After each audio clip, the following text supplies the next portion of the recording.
What's going on, guys? This is Nathan, the Scribble Cat. Welcome you to our next deck profile here on the channel. Today we've got Noah here with his Runick Spright deck. We're gonna go ahead and jump right on into it. All right, to start it, I got 3 blues, 3 jet, a red, carrot, pixies, 2 smashers, and 3 starters. Why the 2 smashers? So this is a 60 card list, so there's more room for that. I also don't main deck Double Cross or Gamma Burst because going first, Gamma Burst isn't even that good to set. Going second, Double Cross is like a hard brick. So, and then since we're playing 60 cards, the Pixies actually comes up quite a bit. So, yep, that's the Sprite lineup.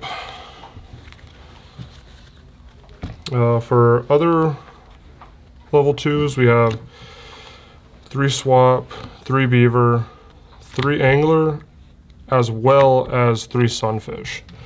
If I'm not being locked by Runicks, I want to be able to do the OTK. I also want to maximize my chances of discarding this and actually having targets. So it felt really consistent all day. And then I play 1 kitten because summoning this when you can't have a battle phase actually ounce things, which is really, really important. So for those who don't know, what is the OTK that you were talking about?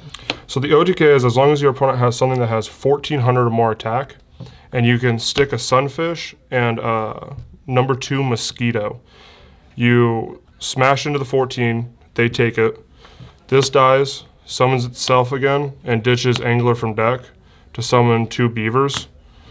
And then you do it again, summons itself again, you do it again, so now you're at 42.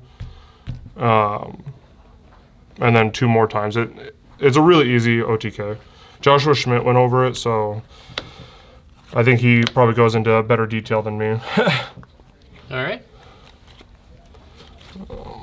And this is pre-ban list, correct? Yes. Okay.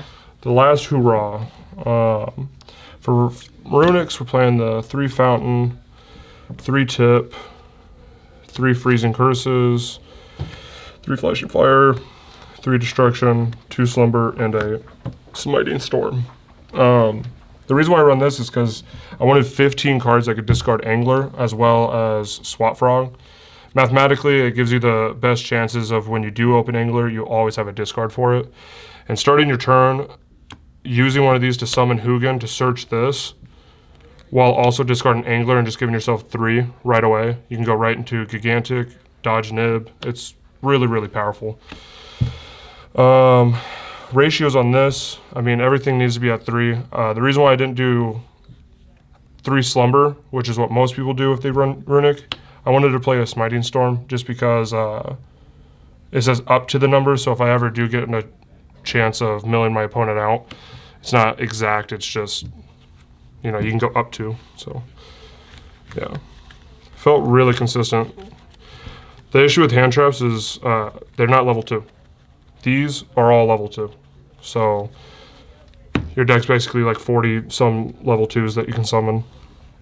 Seems pretty good.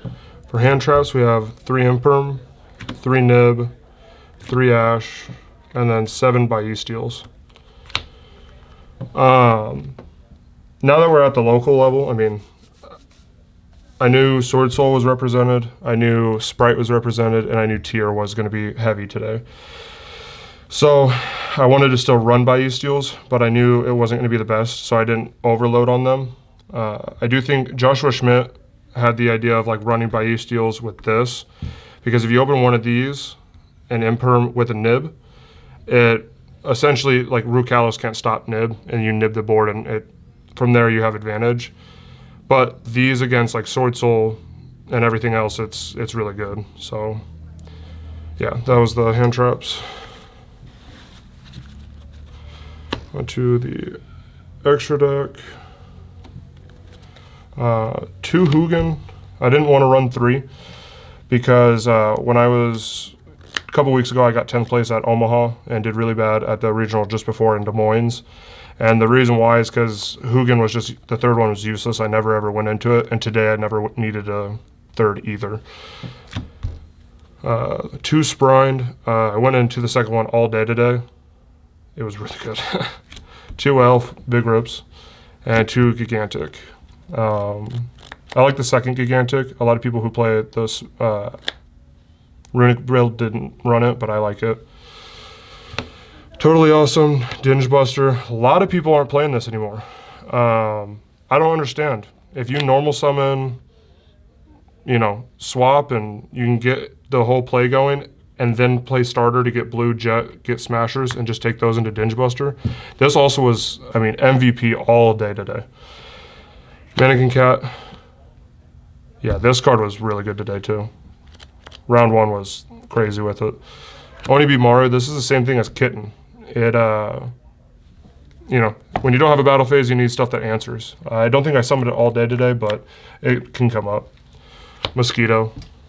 I don't have a battle phase, so most people think this is stupid to play, but if I go Mosquito and this, you know, it is what it is. And Wallow. To be honest, today, this probably should have just been a Dark or an IP. Like, you could take both these out for Dark and IP and Avermax. But, yeah, I didn't go into any of these 4 all day. So. Have you put any thought into what you're going to be changing with this deck when it comes to the new ban list starting next week? Yeah, so clearly you got to take this out. I'm going to go down to 40 card Runick Spright just because it's more consistent. Definitely putting in a 3rd Gigantic, keeping the 2 Sprint. Not going to increase Hugin at all. Maybe I will. I don't know. This I probably don't think will be needed to play at all. These all will. Yeah, it would just be a kind of a more difficult deck and definitely be some thought into it. Okay. Well, we will have to revisit the deck once the ban list comes out, and we'll see what you can come up with when it comes down to it. I agree. You want to see side? Yeah, sure. Let's see the side real quick. Why not? Red Resonator. This card was clutch. Mannequin Cat targets.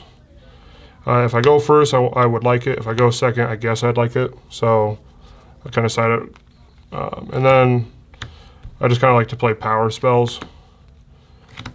Yeah, this came up against Exosister, which is kind of the reason why I'm playing it, is decks like Exosister and Sword Soul. This didn't come up at all today, but going forward, this will probably either be Eclipse or it will actually be stay Swords because it's really good against Kashtira. Would you rather have the Swords instead of the Eclipse? Eclipse is better because it's like quick play, and like if they have MST, Twin Twisters, or something to destroy it, it resolves if it's Eclipse. But this is also like at the regional that I was talking about, I did this against tier player. He had like 3 fusions, Sprint, Elf. I flipped everything, special summon Fenrir because I was playing him at that. I tacked over for 1,000. He was only at 18. So I tacked over for 1,000, left all of his main monster zones filled, and during his turn, he just tributed one of his creatures for a Saronir, tacked back over. My turn, I summoned the other Fenrir I had searched, tacked for game. So it was really clutch then, so kind of partial to it, I guess. Alrighty, well thank you Noah for bringing us your Runick Spright deck. If you guys did enjoy today's deck profile, make sure to stay tuned later on this week. We'll have some live duels. Keep in mind these live duels are going to be prior to the ban list, so keep that in mind as you're watching them. But that is all I've got for now, guys. Thank you so much for watching. As always, this is Nate from the Script Academy. Signing out for now. Peace out.